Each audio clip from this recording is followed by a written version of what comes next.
రండి, వినండి, రక్షణ పొందండి. యేసుకృపా స్వరం మినిస్ట్రీస్ వారు నిర్వహించు కుటుంబ ఆశీర్వాద కూడిక.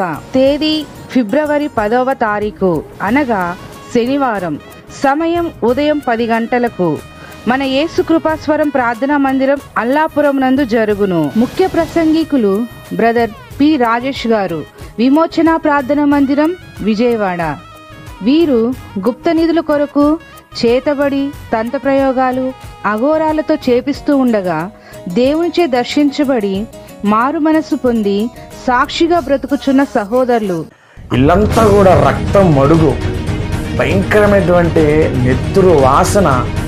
ఆ గంజాయి మత్తులో, టాబ్లెట్ల మత్తులో, ఆ మద్యం మత్తులో నేను నా తల్లిని కూడా పట్టించుకోకుండా ఆ గంజాయి తాగిన మత్తులో ఆ రక్తంలోనే కూర్చొని అన్నం తిని మరలా నా స్నేహితులతో కలిసి తిరగడానికి నేను వెళ్ళిపోయాను. వీరు పూర్తి సాక్ష్యాన్ని పంచుకుంటారు.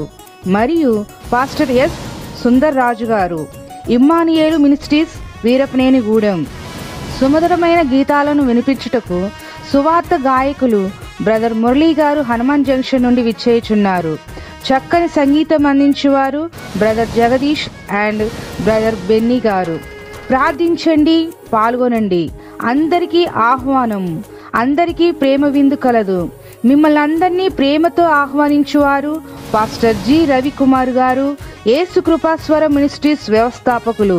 ఆ వాక్యానుసారంగా నువ్వు జీవించటం మొదలు పెట్టినప్పుడు ఇప్పుడున్న కరువు మనకు ఉండదు, ఇప్పుడున్న సమస్యలు మనకు ఉండవు, ఇప్పుడున్న అప్పులు మనకు ఉండవు.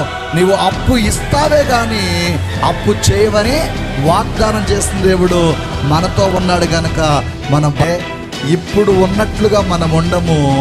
రానున్న కాలంలో ఒక అభివృద్ధిని చూడబోతున్నాం. మరియు అల్లాపురం సంఘస్థులు ఈ ఒక్కరోజు మాత్రమే అనగా ఫిబ్రవరి 10. అన్నా వినరన్నా ఏ సన్న మాటలు